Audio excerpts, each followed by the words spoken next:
Welcome to the chapter Motion. This is Manish Bhardwaj from Raval Convent School. This slide will overview the chapter properly. There are so many things are there.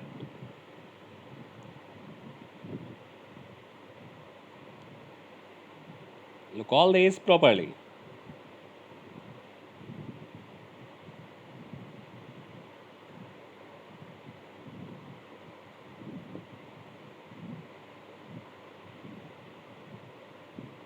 Learning objectives. By the end of this chapter, you will be able to understand the concept of relative motion, differentiate the distance and displacement, draw the displacement vectors, define the average velocity and average speed, discuss about the uniform and non-uniform motion, explain the term acceleration, drive the equations of uniform accelerated motion, discuss the graphical representation of motion, explain the equations of motion by graphical method.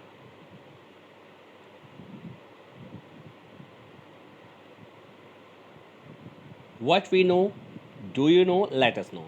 So, firstly, we will discuss what we know.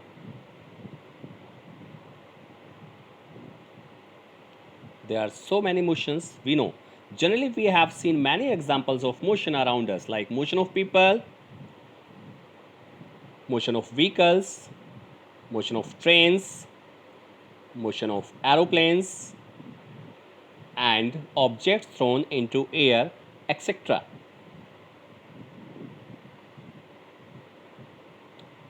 We know.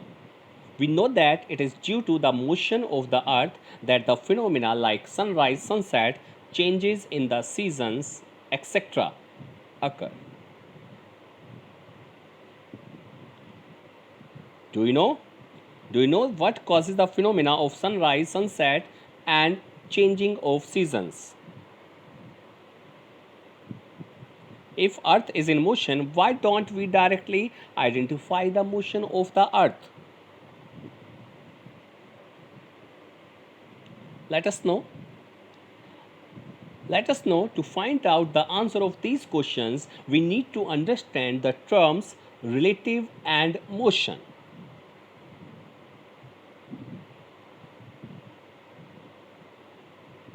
What is relative? We use many statements in our daily life to express our views. The meaning of a statement depends on the relation between the words used in it. Statement 1. The plate is gaseous. Statement 2. The plate is circular. The words have a perfect individual meaning. Both the statements are constructed using the above words.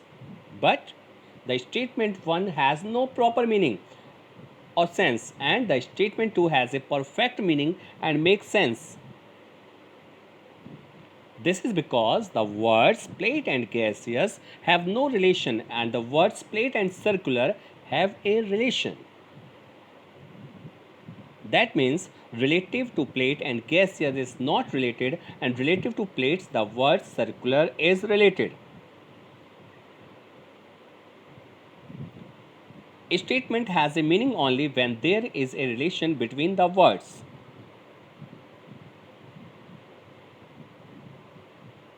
So finally we can say that statement depends on the relation between the words used in it.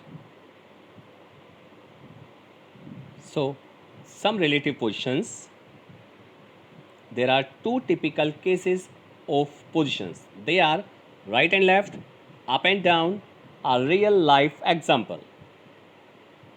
So firstly, right and left.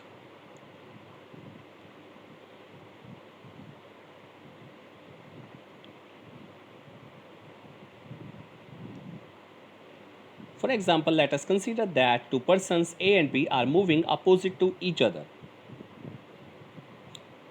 For the person A, the house is on the left side on the road, and person B, the house is on the right side of the road. Thus, the position of the house is relative to the observer, that is clearly when speaking of the left and right of a person.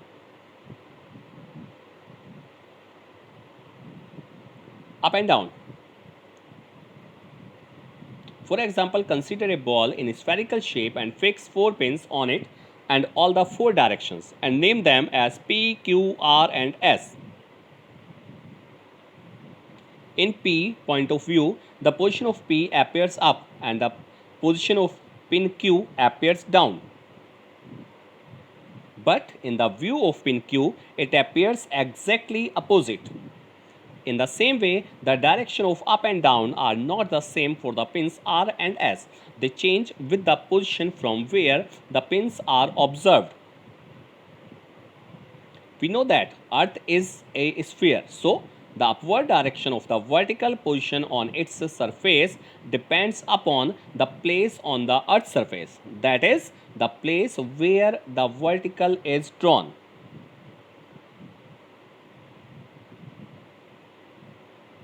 We know Earth is a sphere. Okay, so hence notation up and down have no meaning unless the point on the Earth's surface. A real life example. Day and nights are relative motion. The question, is it day or night, cannot be answered without indicating the point on the globe. Consider 2 points on the Earth's surface A and B in same way. A is in the day part and B is in the night part. For the same question, the person A says it is day and person B says it is night.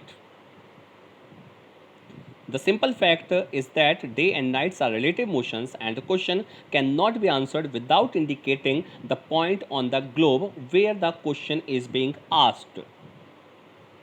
Okay?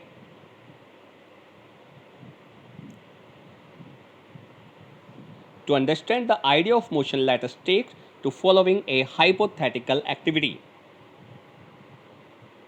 Observe the conversation between two persons who stand beside a river. What is the state of motion of the mountain?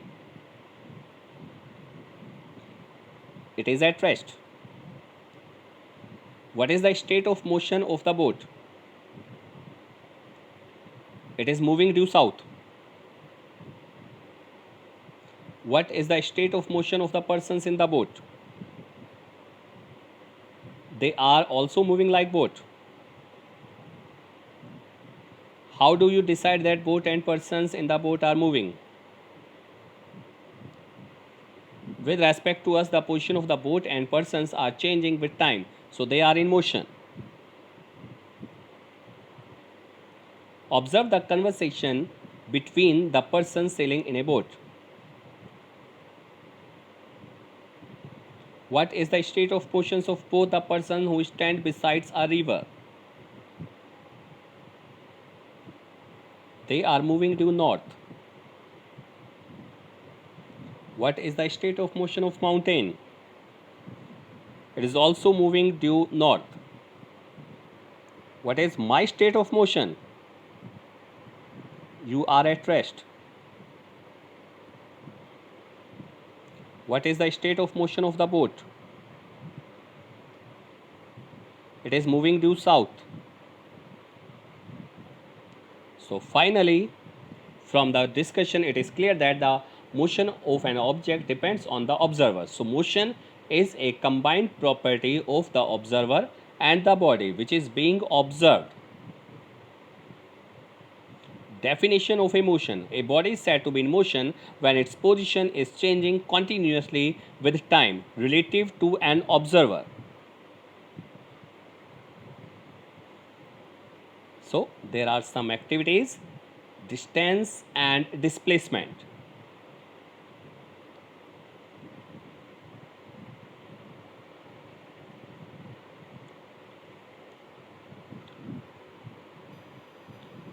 All these kind of activity we will discuss in our next class. So in this class, I think motion is already cleared all of you.